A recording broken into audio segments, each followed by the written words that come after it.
ఒక గ్లాసు పెసలు, అర గ్లాసు బియ్యం తీసుకుని శుభ్రంగా కడుక్కోవాలి, నానబెట్టుకోవాలి రాత్రల్లా. కావలసినవి: ఉల్లిపాయలు తరిగినవి, అల్లం ముక్కలు తరిగినవి, పచ్చిమిర్చి తరిగినవి, కరివేపాకు, జీలకర్ర, నానబెట్టుకున్న పెసరపప్పు. ముందుగా రాత్రి నానబెట్టుకున్న పెసలు, బియ్యం గ్రైండర్లో వేసి అందులో తరిగిన అల్లం ముక్కలను, పచ్చిమిర్చిని,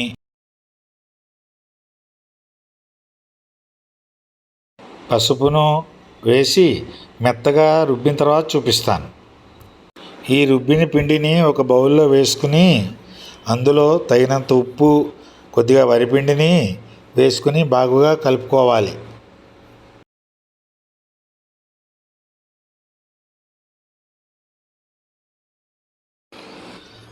ఇప్పుడు స్టవ్ వెలిగించుకుని పెనం వేడి చేసుకోవాలి. వేడెక్కిన పెనం మీద నీళ్లు చిలకరించుకుని గుడ్డతో శుభ్రంగా తుడుచుకోవాలి. ఇలా చేయడం వల్ల అట్లు బాగా వస్తాయండి. ఇప్పుడు పెసరట్లు చిన్నవిగా వేసుకోవాలి. 4 పడతాయి పెనానికి.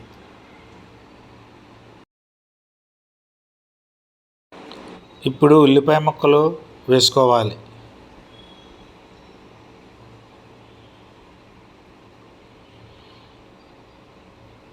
అల్లం వేసుకోవాలి.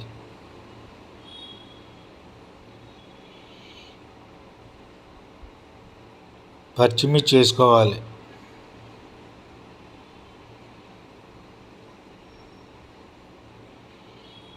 కరివేపాకు వేసుకోవాలి, తరిగిన కరివేపాకు.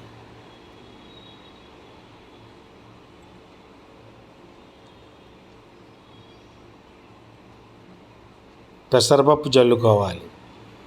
ఈ పెసరట్లండి రాత్రులు వేసుకుని అన్నంలో కలుపుకు తింటే అండి అద్భుతంగా ఉంటుందండి.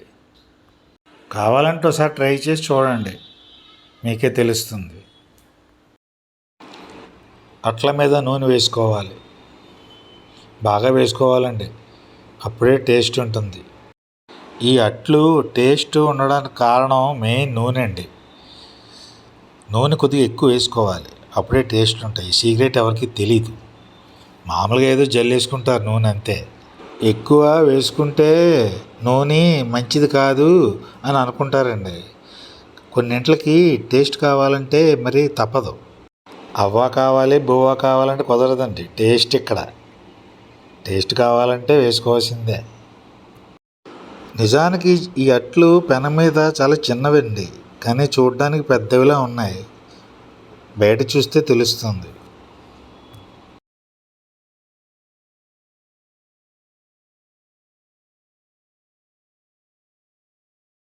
అంతేనండి, చిట్టి పెసరట్లు రెడీ. ఈ వీడియో కనుక మీకు నచ్చితే లైక్ చేయండి, షేర్ చేయండి, కామెంట్స్ చేయండి, సబ్స్క్రైబ్ చేసుకోండి. మరిన్ని వీడియోలతో మీ ముందు ఉంటాను. Thank you.